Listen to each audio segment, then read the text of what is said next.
Oke.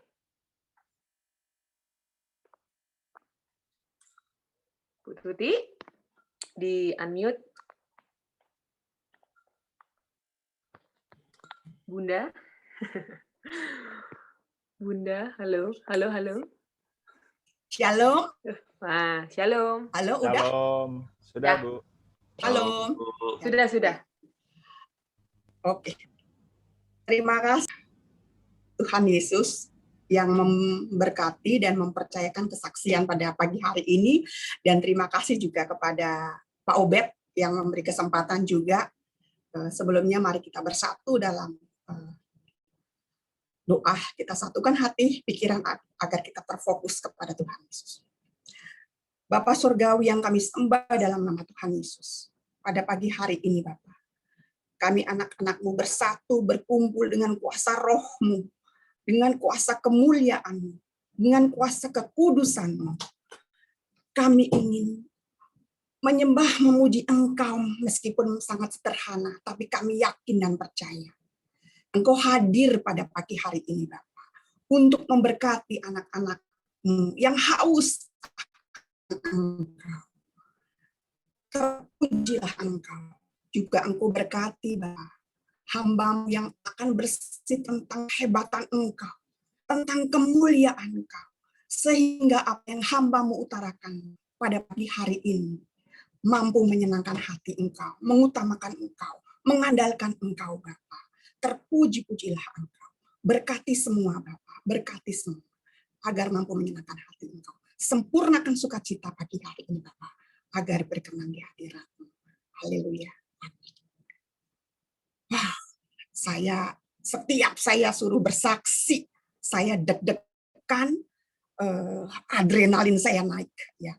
Padahal nggak tahu ya, karena gimana sih kalau kita lagi jatuh cinta, kita akan cerita tentang pacar kita yang hebat. Jadi pasti suruh Pak Obed saya bilang, Tuhan apalagi ya, saya nggak bisa sharing, saya nggak bisa khotbah kalau saya tidak mengalami, karena saya nggak belajar lagi. Beda sama Bapak kita yang hebat, Pak Renaldo ya. Saya harus, aduh Tuhan apa ya Tuhannya? Tuhan kasih saya hikmat, penyertaan Tuhan yang sempurna. Yang bagaimana sempurna Tuhan? Jujur, kemarin harusnya jadwal saya ya, kalau Bapak Ibu lihat ya, ada masuk saya terus diganti lagi. Pada intinya, saya mengalami, kenapa saya bisa bersaksi saat ini, penyertaan Tuhan yang sempurna. Kita anak Tuhan, kita nggak meragukan penyertaan Tuhan pada hidup kita. Dengan gamblang dan yakin, dengan iman, pasti dia bilang, dan semua bilang, pasti tidak meragukan. Tetapi kalau kita diperhadapkan, saya baru saja ngalami.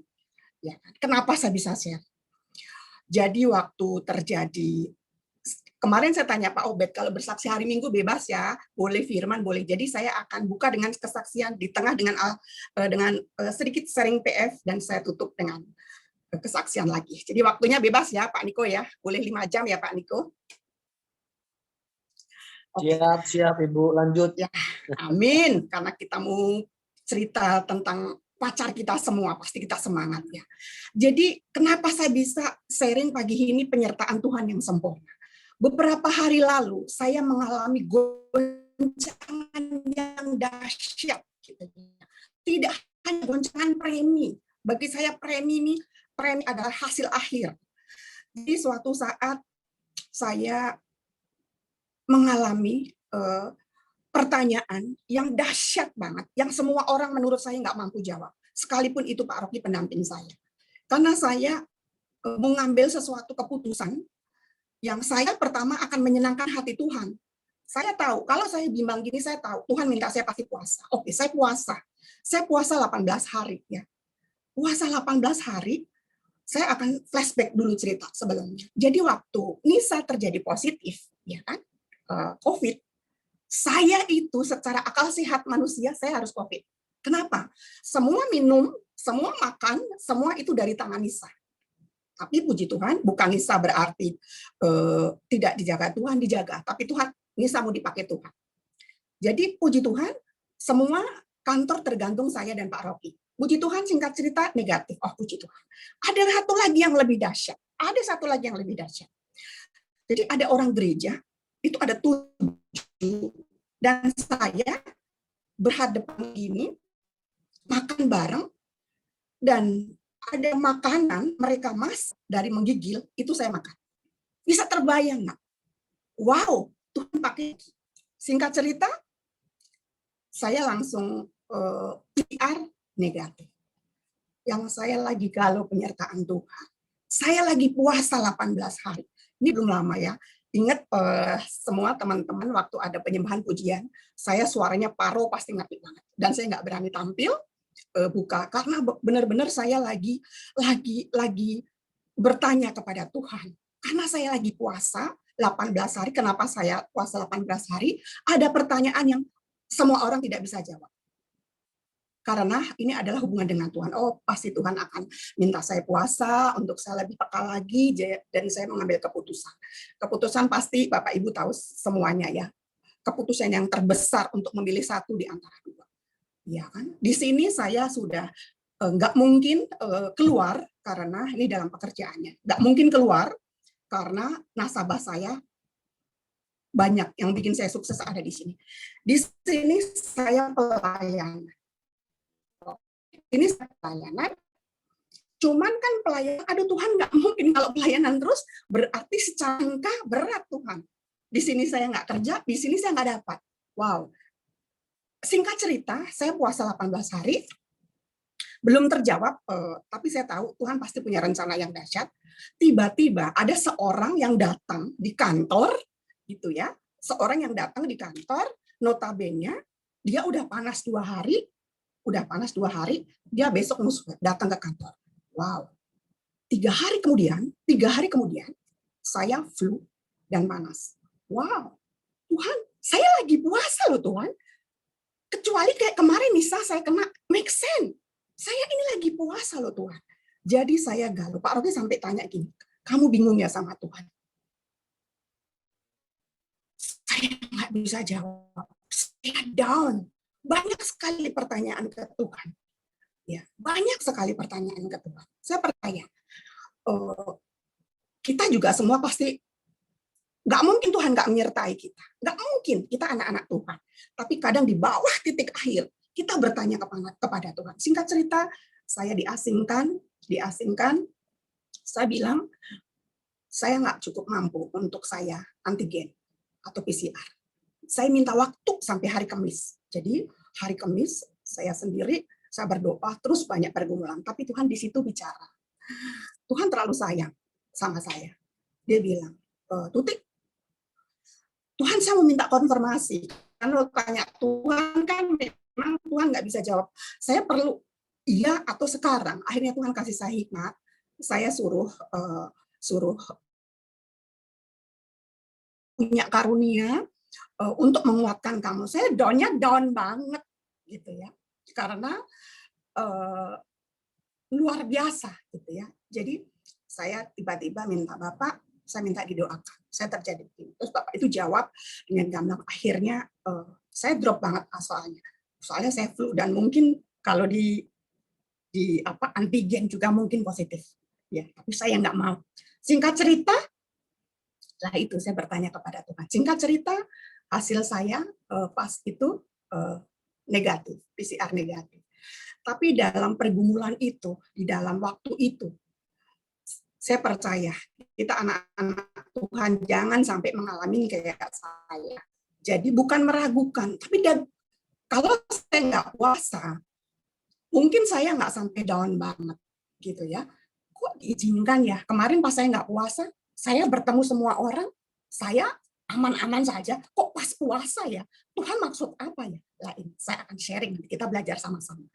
Mbak Feve, kita sih gampang ditanya, ada penyertaan Tuhan nggak? Kalau lagi premi gede, lagi rekod bagus, ini penyertaan Tuhan ada. Tapi kalau nggak ada, aduh gimana penyertaan Tuhan? Kita sama-sama belajar pada pagi hari ini. Mbak Feve, boleh nyanyiin ini dong Mbak Feve. Penyertaanmu sempurna, rancanganmu penuh damai, Oke, sudah aman kuduga. dan sejahtera, Ya. walau di tengah badai. Ingin ku selalu bersama, rasakan keindahan, arti kehadiranmu Tuhan. Pas banget ini pujian, ya kan? Coba nyanyi Mbak refnya aja Mbak Fefe biar semuanya nyanyi. Penyertaanmu sempurna, rancanganmu penuh damai, aman dan sejahtera, walau di tengah badai. Ingin ku selalu bersama, rasakan keindahan, arti kehadiranmu Tuhan. Keren nggak? Ya, jadi lirik lagu ini berbicara dalam sekali penyertaan Tuhan, ya kan? Juga rancangan yang penuh damai dan sempurna. Hanya seringkali, termasuk saya, adalah salah mengertikan penyertaannya. Seringkali berasumsi bahwa kalau kita di dalam penyertaan Tuhan, kita akan hidup baik-baik saja. Kita akan karirnya melejit dan meroket. Keluarga akan baik-baik saja, ya kan? Tapi kita abaikan bahwa itulah sejatinya Tuhan maksudnya dalam penyertaannya. Ya, Tuhan mampukan kita di setiap badai, kata pujian tadi ya, dengan rasa aman, sejahtera, hingga akhirnya kita bisa di garis yang mengakhiri pertandingan hidup bersama penyertaan Tuhan.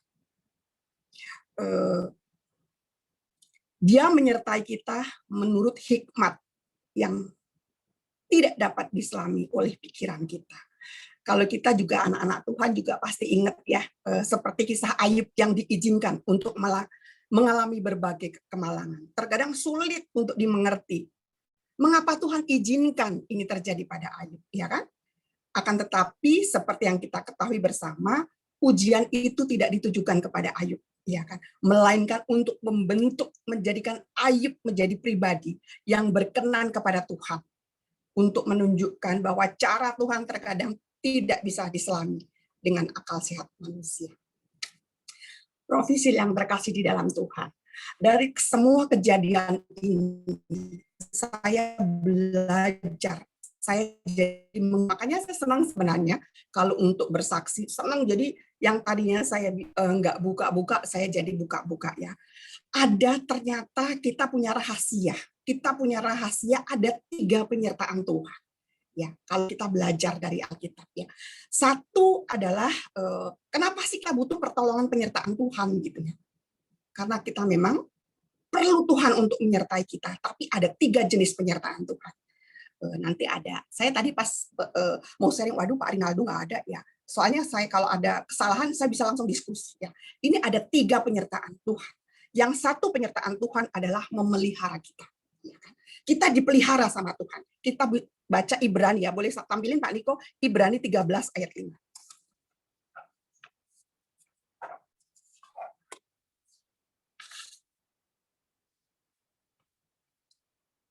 Ibrani 13 ayat 5.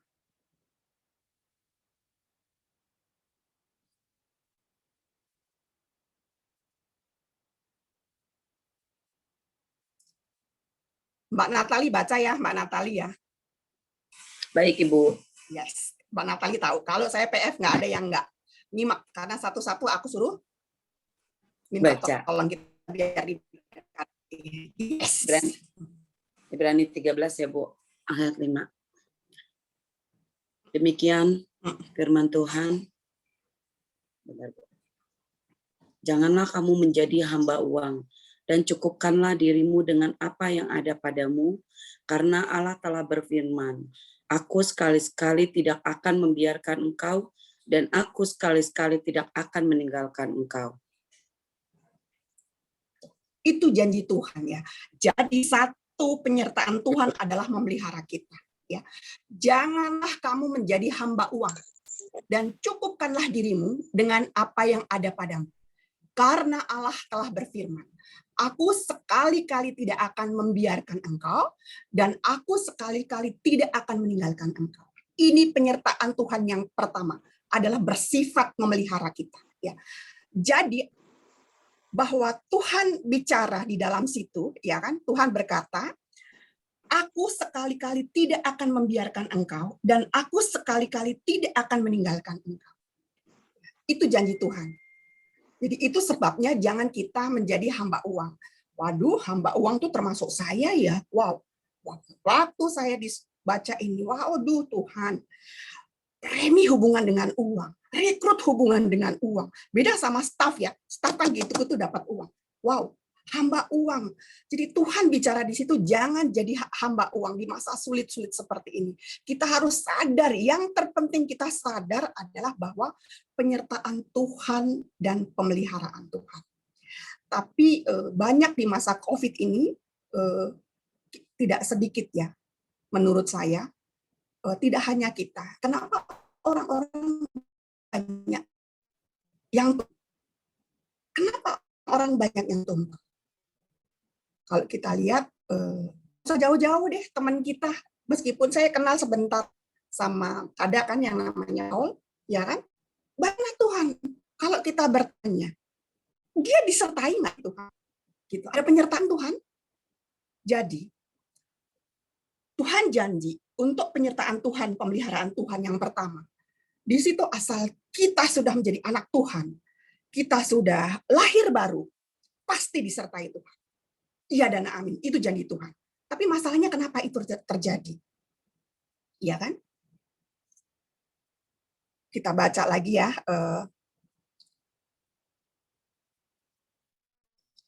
Siapa ya? Aku lihat dulu.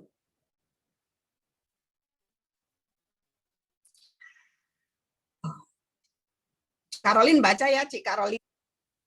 Lukas 12 ayat 29 sampai 30.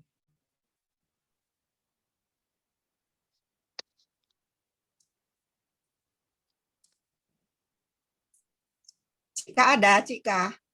Ada Bu, Shalom. Nggak ada. Kalau nggak Baleni. Ada Oh Bu. ada, oke, yes Cika. Kemarin khusus aku undang. Oke. Lukas 12 ayat 9 ya Bu. 12 ayat 29 sampai 30. Lukas 12 ayat 29 sampai 30 ya Bu. Iya. Bentar.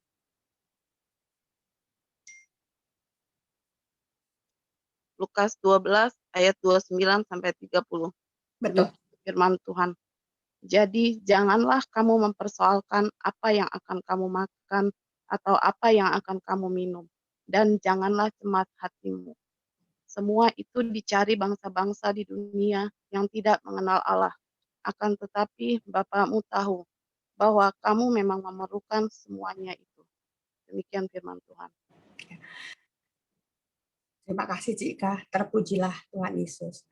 Jadi sebenarnya yang dituntut Tuhan cuma satu. Janganlah cemas, janganlah khawatir. Di masa-masa COVID seperti ini, percaya saja. Di masa cari premi yang susah ini, di masa rekrut yang susah ini, jangan cemas, jangan khawatir. Ya kan? Percaya saja, Tuhan akan memelihara dan menyertai dalam kehidupan kita. Saya percaya hari-hari ini kita anak-anak Tuhan memang belum gitu booming, tetapi nggak apa-apa, yakin saja. Soalnya Alkitab yang darah, bukan saya bersaksi. Saya bersaksi harus didukung dengan Alkitab ya. Jangan cemas, jangan khawatir, itu tuntutan Tuhan, ya kan? Tuhan bilang sekali-sekali juga tidak akan meninggalkan. Dia di Lukas juga dia bilang, ya kan? Jadi biarlah COVID berlalu, ya kan? Biarlah ekonomi yang secara dunia tidak bersahabat, biarlah berlalu. Saya akan bersaksi juga Ibu Bapak yang terkasih Profesor. Jadi waktu terjadi COVID, ya saya pribadi nggak bisa terima. Bagaimana mengucap syukur? Tuntutan banyak A, B, C, D, E, F, G, H, I, J yang kita rancang semuanya gagal, ya kan? Semuanya gagal. Harusnya saya juga tidak ada pelayanan di juri, ya kan? Saya punya planning tersendiri dan banyak cicilan dan banyak yang harus Tuhan aku nggak bisa terima.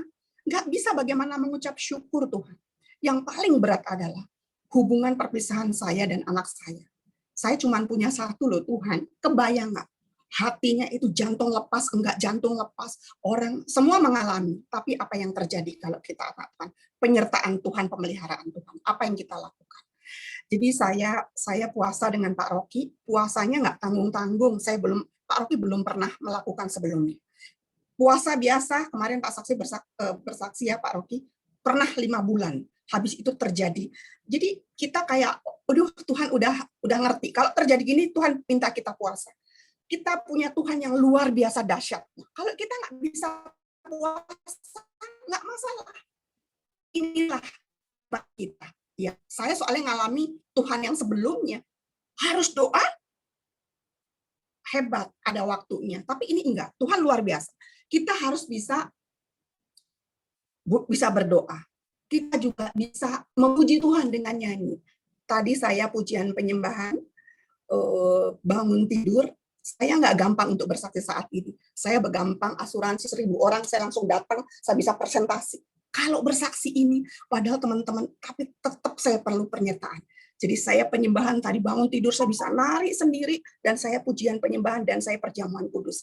Karena biar kesaksian saya dan menyenangkan Tuhan disempurnakan dan menjadi berkat yang hadir pada saat ini. Jadi balik lagi ke COVID ya. Kita puasa Ester hari, waktu itu Pak Rocky tumbang 2 hari. Jadi saya ngikutin lagi. Puasa Ester tuh nggak makan, nggak minum.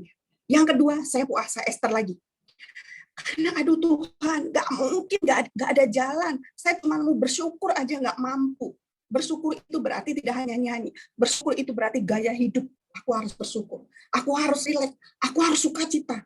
Tapi nggak mungkin, itu nggak bisa dibohongin. Itu harus punya karunia dari Tuhan.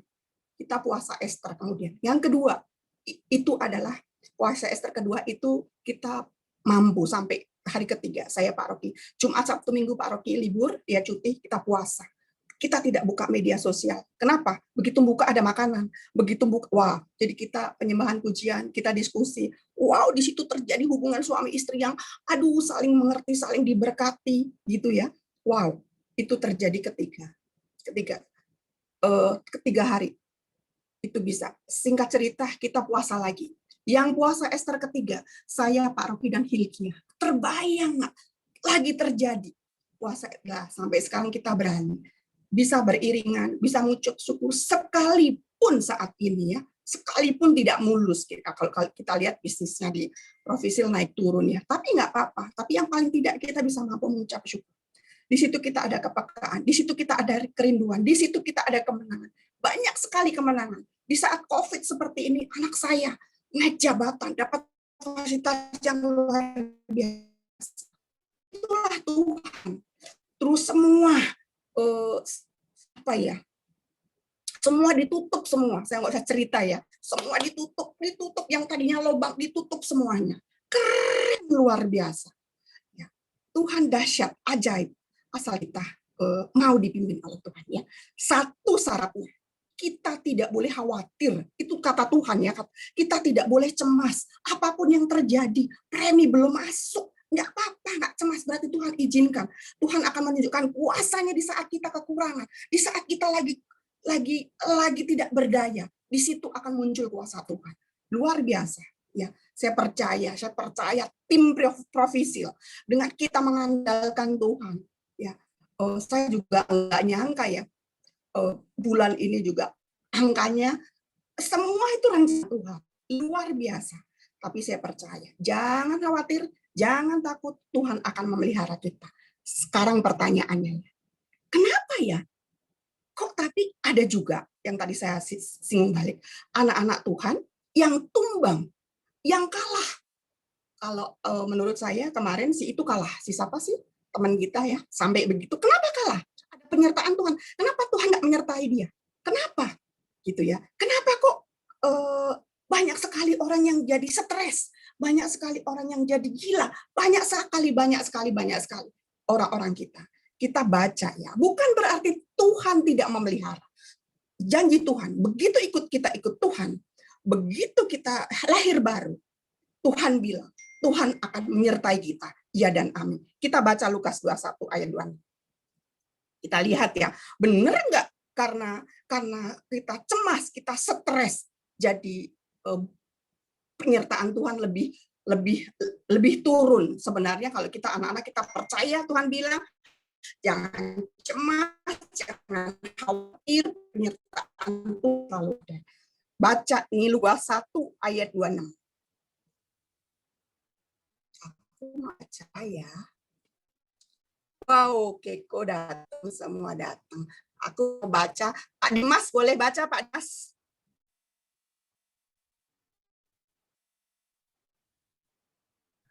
Lukas 21 ayat 26. Orang akan mati ketakutan karena kecemasan berhubungan dengan segala apa yang menimpa bumi ini. Sebab kuasa-kuasa langit akan goncang. Pada waktu itu. Alkitab udah cukup. 26 aja. Ya. Oke, makasih ya Pak Dimas. Ya, aku selalu undang Japri pribadi ya ke Pak Dimas. Jadi saya itu nggak tahu kalau Pak Dimas itu Kristen. Ada yang bisikin, Bu, Pak Dimas Kristen. Hah, baiklah. Langsung aku. Terima kasih ya yang bisikin ada di sini juga. Ya, terima kasih juga Pak Dimas ya. Kita sama-sama ya. Jadi orang akan mati ketakutan karena kecemasan.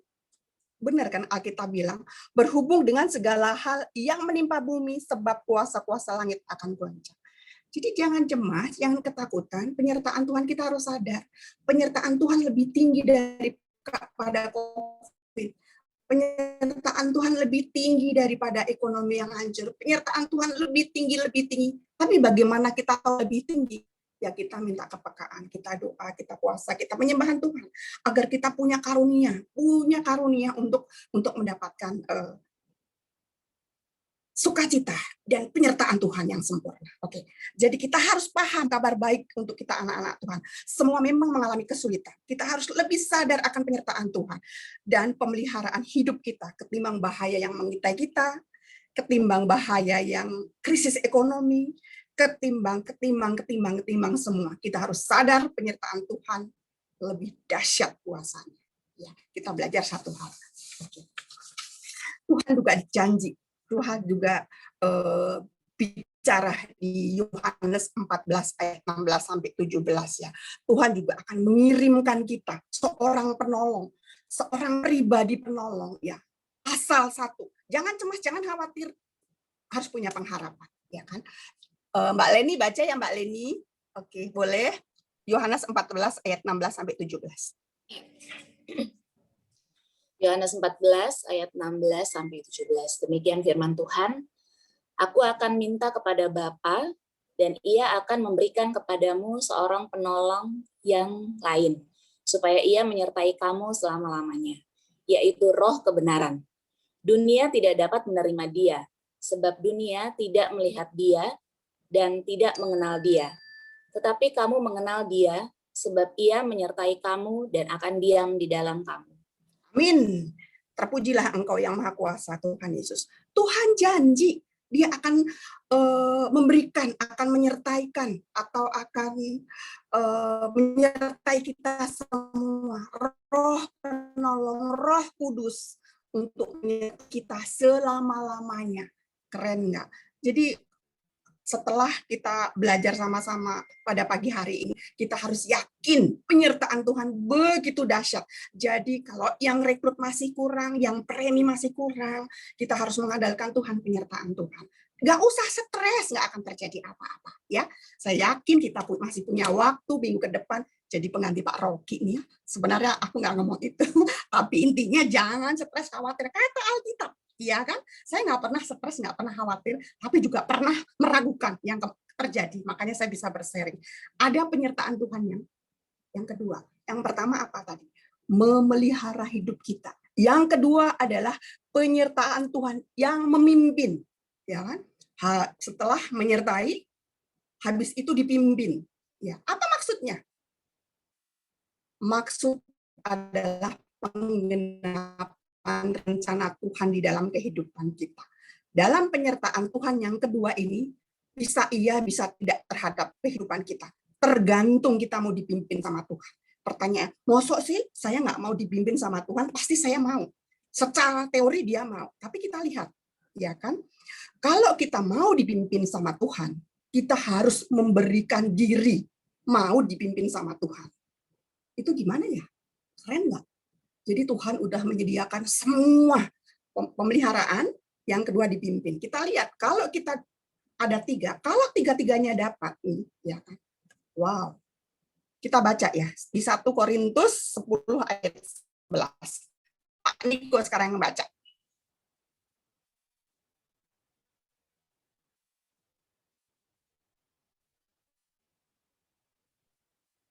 1 Korintus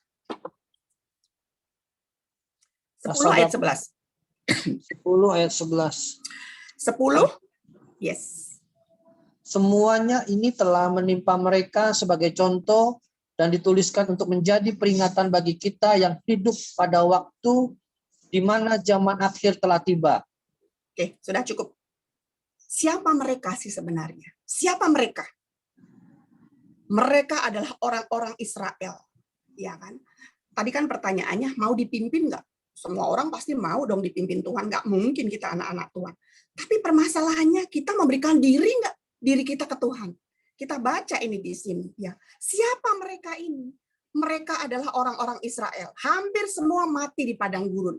Nanti konfirmasi ya sama pendeta Pak Rinaldo. Semua mati di padang gurun.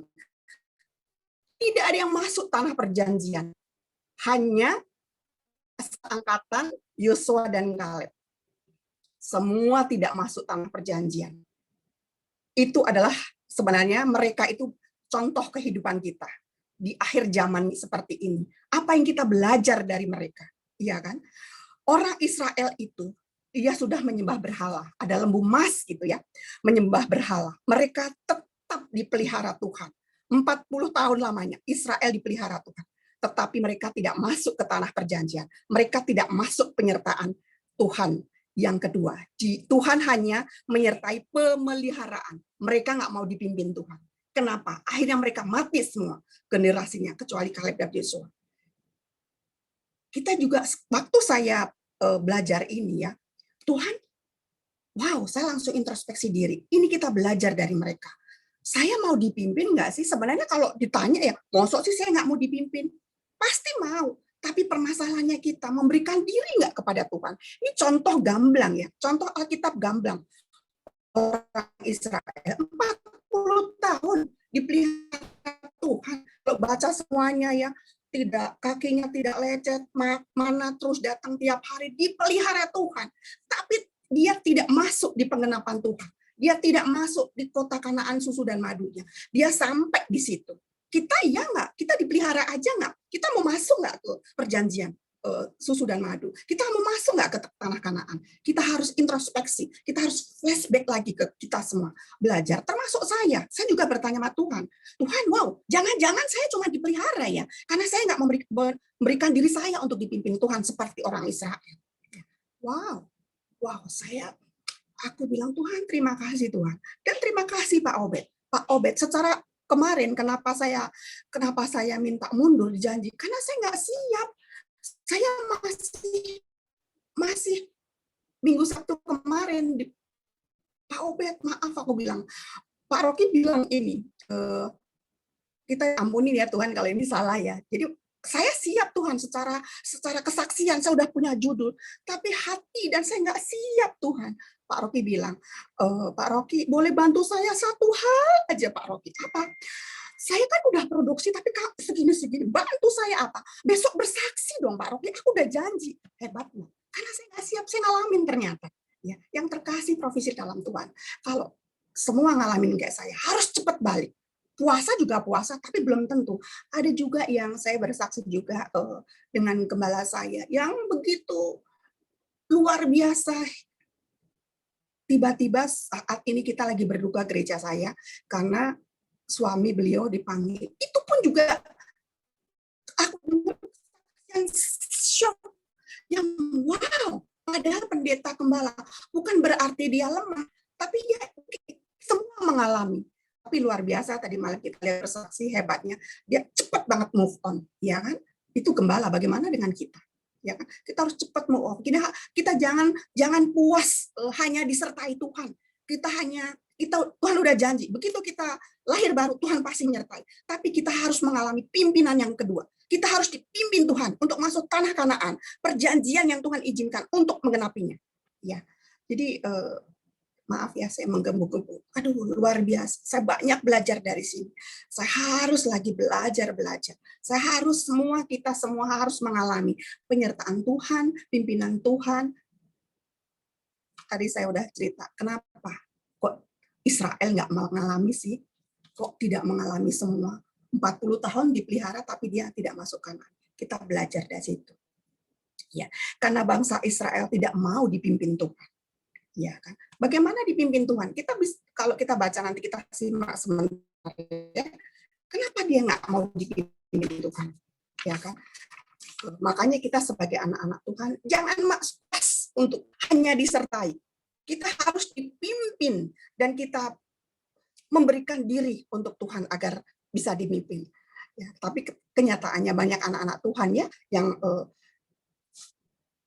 tapi tidak di sini, pasti di luar sana gitu ya, yang tidak hidupnya tidak digenapi sama Tuhan karena tidak mengalami dia takut, dia khawatir. Itu adalah ada di Alkitab juga, saya lupa, takut khawatir juga dosa, mendukakan Roh Kudus. Saya lupa di ayat berapa, nanti tanya ya sama pendeta kita, pastor kita.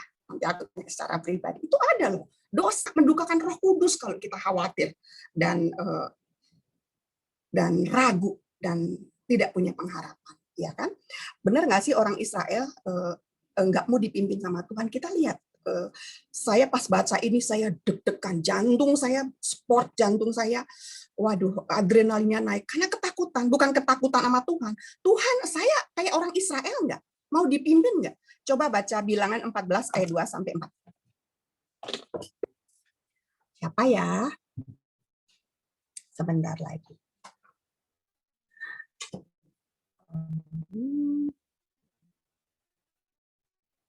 Mau nyuruh Pak Rinaldi takut, jadi yang lain deh. Kakak V boleh, Kak VV? Bener nggak gitu ya? Bilangan ya. 14 ayat 2-4. Bilangan 14 ayat 2-4. Ayat 2-4. Bersungut-sungutlah semua orang Israel kepada Musa dan Harun, dan segenap umat itu berkata kepada mereka, sekiranya kami mati di tanah Mesir atau di padang gurun ini, mengapakah Tuhan membawa kami ke negeri ini supaya kami tewas oleh pedang dan istri serta anak-anak kami menjadi tawanan? Bukankah lebih baik kami pulang ke Mesir? Dan mereka berkata seorang kepada yang lain, baiklah kita mengangkat seorang pemimpin lalu pulang ke Mesir. Keren nggak ya? Wow, gimana sih sudah dipelihara 40 tahun semua, sampai kalau kita lihat riwayatnya dia tetap bersungut-sungut, dia berkeluh kesah, sekiranya kami Mesir atau di padang gurun. Dia bilang juga, mengapa Tuhan membawa kami ke negeri supaya kami tewas, anak-anak istri ditawan. Wow, terus habis itu dia minta satu orang pemimpin untuk balik ke Mesir. Ini Tuhan murka. Saya percaya kita semua tidak demikian. Kita semua, makanya Tuhan tuntut kita untuk tidak khawatir, tidak bersungut-sungut, tidak takut gitu ya. Ini contoh adalah introspeksi diri bahwa mereka nggak mau dipimpin. Ya sudah, jangan sampai kita juga nggak masuk ke tanah Kanaan gitu ya. Dia sampai masuk di situ aja. Di padang gurun mereka meninggal semuanya kecuali seangkatan Kaleb dan Harun di bawahnya. Ya, saya percaya kita diberkati pada pagi hari ini melalui firman Tuhan yang dahsyat, janji Tuhan yang luar biasa, ya kan? Jadi kenapa kita perlu pimpinan Tuhan? Kenapa kita perlu masuk dalam rancangan yang Tuhan akan genapi? Ada rahasianya. Ternyata hanya Tuhan yang tahu, ya kan? Tuhan yang tahu. Ada di Alkitab 14 ayat, Yohanes 14 ayat 6. Saya baca ya. Saya baca. Kata Yesus kepadanya, kalau ini ayat adalah ayat emas orang Kristen menurut saya. Tapi saya ini paham lebih dalam lagi. Kemarin saya paham tentang tentang Tuhan kebenaran, tapi ternyata pas saya buka ini saya lebih tahu dalam lagi arti ayat Yohanes 14 ayat. Ini semua orang Kristen udah pasti tahu. Kata Yesus kepadanya, "Akulah jalan dan kebenaran dan hidup. Tidak ada seorang pun yang datang kepada Bapa kalau tidak melalui aku." Wow, terpujilah Engkau Tuhan Yesus, Engkau Maha Kuasa. Mau nggak mau kita perlu pimpinan Tuhan yang untuk mengenapi kehidupan kita yang masuk ke tanah Kanaan. Perlu pimpinan Tuhan. Kita perlu pemeliharaan Tuhan, kita perlu pimpinan Tuhan. Profesi yang terkasih dalam Tuhan Yesus. Wow. Tapi benar nggak sih kalau kita harus juga memberikan diri bahwa Tuhan akan pimpin. Ada nggak sih ayatnya? Gitu ya. Saya bersaksi, saya harus ada kekuatan gitu ya. Karena saya dari seberang, jadi saya itu janji-janji Tuhan itu saya fanatik banget. Sorry ada telepon, tapi nggak apa-apa dari anak saya. Jadi luar biasa. Kenapa perlu pimpinan Tuhan? Ternyata hanya Tuhan yang tahu untuk mengenapi janji-janjinya. Ya kan? Coba benar nggak sih kita harus memberikan diri kita agar kita dipimpin oleh Tuhan. Boleh baca Galatia 5 ayat 18. Oke. Keko, apa kabar Keko? Keko boleh baca Keko? Galatia 5 ayat 18.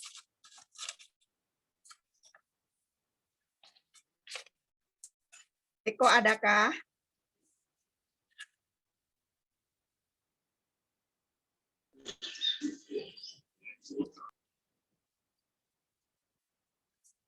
Keko ada?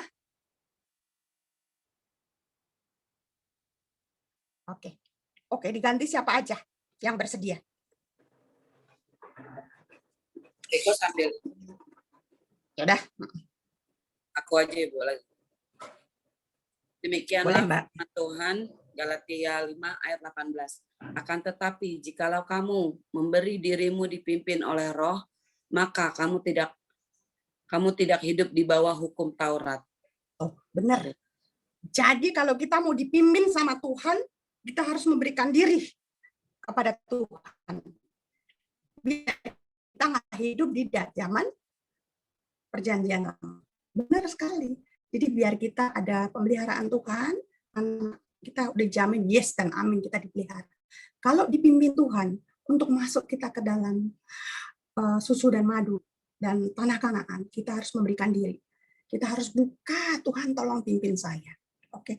Permasalahannya kadang diri kita yang tidak mau dipimpin sama Tuhan. Ya, seperti itu. Oke. Yang terakhir, ada penyertaan yang ketiga. Ini lebih dahsyat lagi. Penyertaan Tuhan yang membela kita. Satu, tadi memelihara.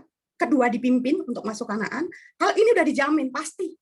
Karena kita udah hidup baru, udah pasti dijamin. Yang ini ada pilihan iya apa tidak. Tergantung kita. Kita ngasih nggak pemberian diri. Semua ada di Alkitab ya, bukan kata saya. Kita belajar sama-sama pada pagi hari ini. Yang ketiga, penyertaan Tuhan yang membela kita. Wow. Coba baca lagi, Mazmur 118 ayat 6-7. Saya mau baca, Mbak Natali baca lagi Mbak Natali. Yang keras nih Mbak Natali. Mazmur, bentar Bu. Lagi dicari. Cari, oke.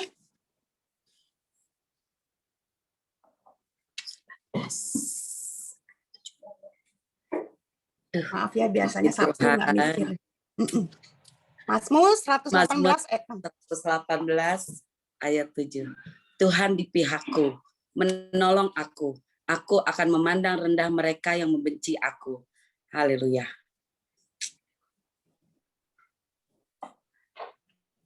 Dan 7 ya Pak. Mundur lagi 6 Bu. 6 dan 7. Ya, 6 dan 7. Tuh. Tuhan di pihakku, aku tidak akan takut apakah yang dapat dilakukan manusia terhadap aku. Tuhan di pihakku, menolong aku.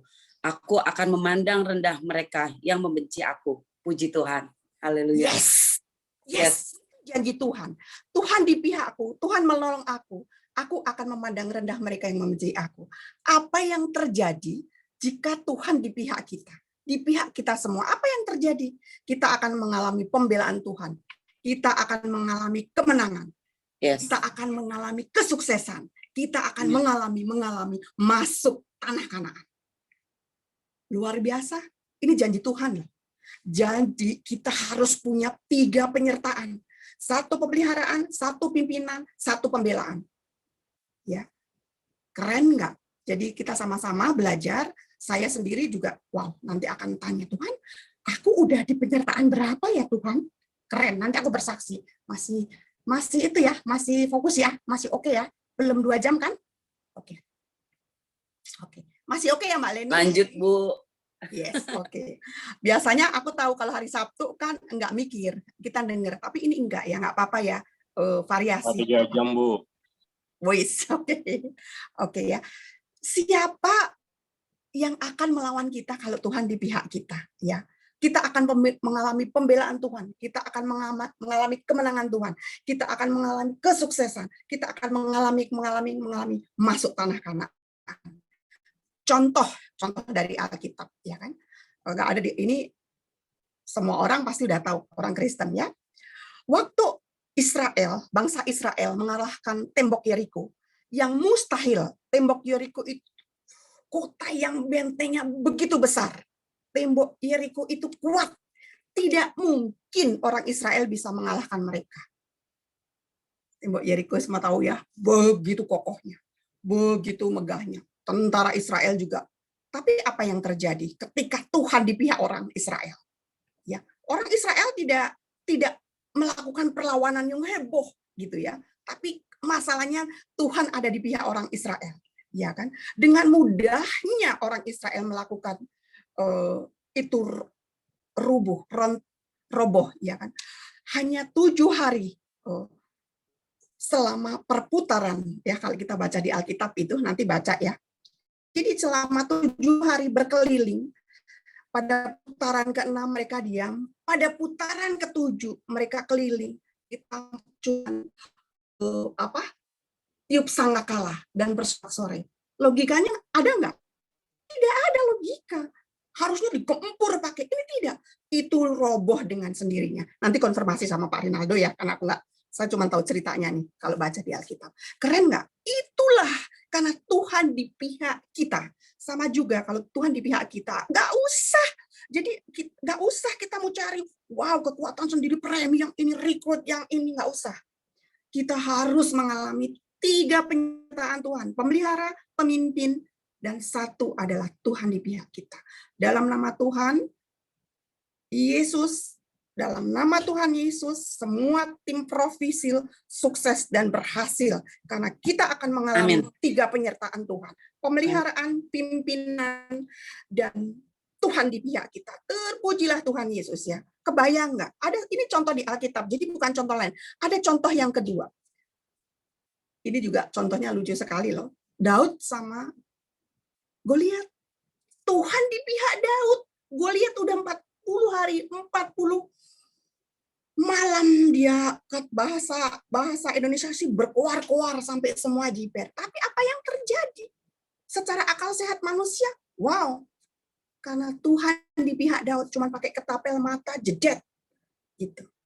Kita juga kalau Tuhan di pihak kita cuma ngomong bicara langsung closing.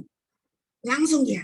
Tapi tetap kita harus mengandalkan Tuhan sambil kita bekerja, ya kan? Daud juga bekerja, si orang Israel juga bekerja, tiup sangkakala. Ya kita dikasih hikmat, kita anak Tuhan, udah melakukan doa, tetap harus kerja untuk dipimpin Tuhan, untuk ada pemeliharaan Tuhan, untuk dibela Tuhan, ya kan? Seperti itu. Saya akan bersaksi ya tentang penyertaan Tuhan. Kemarin Pak Ubed bilang bebas bersaksi lah. Ini saya akan tutup dengan kesaksian saya, ya kan? Penyertaan Tuhan luar biasa. Jadi kalau ibu bapak yang terkasih dalam Tuhan, Provisil ini, saya itu orang dusun banget ya. Saya buka kartu nggak apa-apa untuk memuliakan nama Tuhan. Saya tuh hidup di kota, bukan di kota, di dusun banget. Di dusun yang notabene itu waktu itu nggak ada listrik, nggak ada air, nggak ada listrik, nggak ada air. Kalau saya rewind, sebenarnya saya rewind ini setelah saya bersharing ini, saya sampai nggak tahu berkata apa ya. Jadi saya harus belajar lagi, mengucap syukur lagi, lebih dahsyat lagi dengan gaya mengucap syukur di dalam kehidupan, ya kan? Mungkin tidak di peta. Rocky aja nggak tahu itu dusun, tapi tahu. Jadi tidak ada di peta. Saat ini Tuhan, setelah Engkau memilih saya tinggal di sentral kota, loh Tuhan, ya kan? Saya punya fasilitas yang premium, loh Tuhan. Kalau saya masih di sana, karena teman-teman saya paling top banget itu jadi lurah, terbayang nggak? Teman-teman saya juga namanya juga daerah dusun gitu ya, dusun banget. Secara akal sehat ketemu Pak Rocky, nggak mungkin gitu ya, nggak mungkin. Tapi Tuhan menyelamatkan saya dengan pertemuan Pak Rocky. Dan karakter saya harus cinta. Kalau nggak cinta, maksud saya dikasih barang bagus gitu ya sama Tuhan ya. Kalau barang-barang biasa, maaf ya, saya pasti juga enggak loyal banget karena ini saya cinta gitu ya. Luar biasa. Ya mungkin Tuhan menurut Pak Rocky dapat berkat atau dapat musibah, itu urusan dia ya. Tapi yang penting urusan saya gitu ya. Bisa saya waktu itu bingung. Tuhan luar biasa banget gitu loh. Pas kalau saya pulang, saya ingat waktu kecil, saya kalau mandi di kali itu lari gitu. Mau sekolah itu jalan banget. Wow, saat ini Tuhan, kalau saya balik lagi, wow, saya sujud kepada Tuhan. Ya kan? Habis itu saya terjadi percintaan saya dengan Tuhan. Percintaan saya dengan Tuhan, Tuhan kelupas tuntas semuanya. Saya ada cerita ya, saya nulis buku juga percintaan dengan Tuhan. Dan saya juga udah pernah, yang namanya sakit setahun, lumpuh, itu terjadi di situ, terjadi percintaan. Jadi menurut saya, wow, saatnya semua anak-anak Tuhan harus mengalami masuk ke dalam tanah Kanaan. Tapi kita harus mencari. Kalau Tuhan buka, ini kejadian, saya nggak kata orang. Kalau Tuhan buka, Tuhan itu akan masuk yang luar biasa. Kita buka lebar, Tuhan akan masuk lebar. Kalau kita buka sempit, ya Tuhan akan masuk sempit. Itu hebatnya Tuhan kita. Kita dikasih leluasa, kita dikasih pilihan. Gitu ya. Tuhan hadir. Banyak mau sedikit tergantung kita bagaimana cara hati kita. Roh Kudus akan masuk ke kita. Saya udah buka lebar karena saya belajar, saya nggak tanggung-tanggung. Cuman saya dapat jodoh Pak Rocky terus saya Kristen. Enggak. Saya baca Alkitab sampai 7, meskipun disuruh khotbah kalau nggak mengalami. Saya mungkin baca 5 kali, 7 kali selesai dari Kejadian sama Wahyu, ya kan? Meskipun nggak pinter ya, suruh khotbah gini, aduh, deg-degan juga tadi perjamuan kudus gitu ya. Tapi karena kita percaya hebatnya Tuhan. Jadi di dalam kesulitan ini, di dalam pergumulan banyak ini, saya yakin saya di dalam profesi, jadi saya tidak tahu mengalami pergumulan di luar sana, rumah tangga atau pasangan. Saya mengalami pergumulan di dalam pekerjaan. Jadi mari sama-sama ya. Saya percaya Tuhan izinkan semua belum terjadi booming karena Tuhan punya rencana yang indah. Tuhan punya yang luar biasa gitu ya. Luar biasa. Jadi mari kita cari Tuhan untuk dapat pimpinan, dapat pemeliharaan, dan satu dapat pembelaan. Kalau itu 3 ada di pihak kita, Tuhan janji kita akan kayak orang Israel juga, meskipun orang Israel udah nyembah berhala aja tetap dipelihara, apalagi kita yang tiap pagi melakukan doa khusus. Saya percaya waktu Tuhan ya dan amin, kita nyari, kita buka, Tuhan akan masuk. Saya percaya. Tapi kapan, pertanyaannya, kapan Tuhan tidak di pihak kita?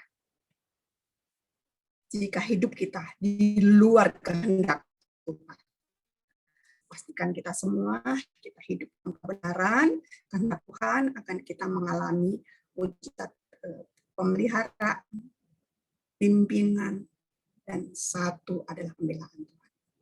Jadi saya sudah mengalami di daerah, dan sekarang saya nggak tanggung-tanggung lagi, hidup saya di sentral, Dan saya juga divonis juga,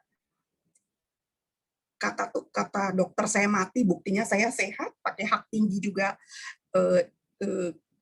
bisa sekarang, iya kan? Luar biasa, Tuhan luar biasa.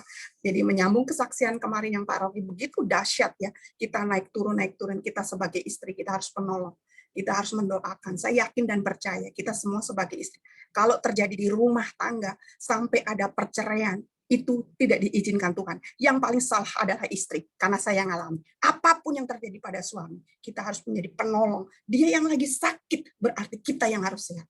Jangan kita, wah dia bikin 1, aku mungkin 2, dia bikin 3, aku bikin 5. Jangan, kita istri-istri, kita harus mengampuni. Saya pernah melakukan ya, sekarang sih karena ini saya pernah melakukan, Pak Rocky itu adalah Tuhan Yesus. Jadi apapun yang saya lakukan, saya melayani Tuhan Yesus. Sakit hati sudah di ujung tombak. Waduh, aduh Tuhan, saya tetap. Jadi kalau terjadi perceraian, itu adalah istri yang salah. Jangan sampai. Tapi kan istri saya, suami saya nyeleweng, tidak apa-apa. Dia yang sakit. Tapi kan suami saya adalah turun tangan. Enggak apa-apa, dia yang sakit, kita yang waras. Jangan jadi kita yang harus pertahankan. Kita sudah diberkati Tuhan. Begitu suami istri sepakat. Wow, melejit. Ya kan? Orang sukses itu bukan dilihat kita sukses, saya dari Provisil atau Pak Api. Orang sukses bisa melihat bagaimana anak kita sukses.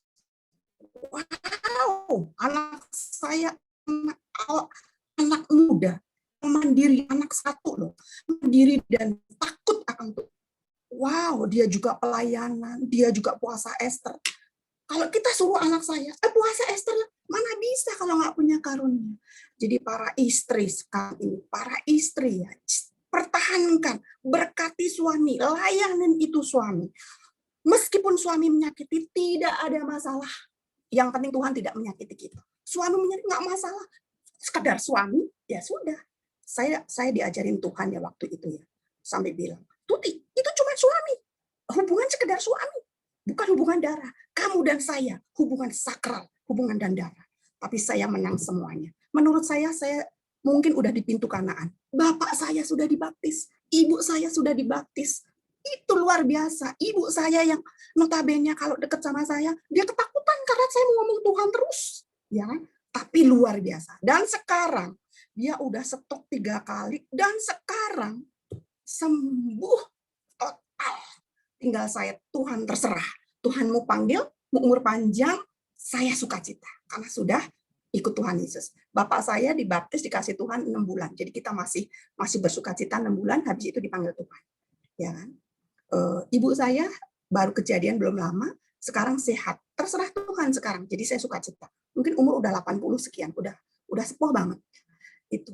Mari kita sama-sama buka hati kita yang lebar agar Tuhan masuk lebih dalam lagi. Kiranya kesaksian ini mampu dan disempurnakan sama Tuhan Yesus agar mampu memberkati kita semua. Haleluya. Amin. Amin. Thank you, Ibu. Luar biasa, Ibu. Thank you, Bu.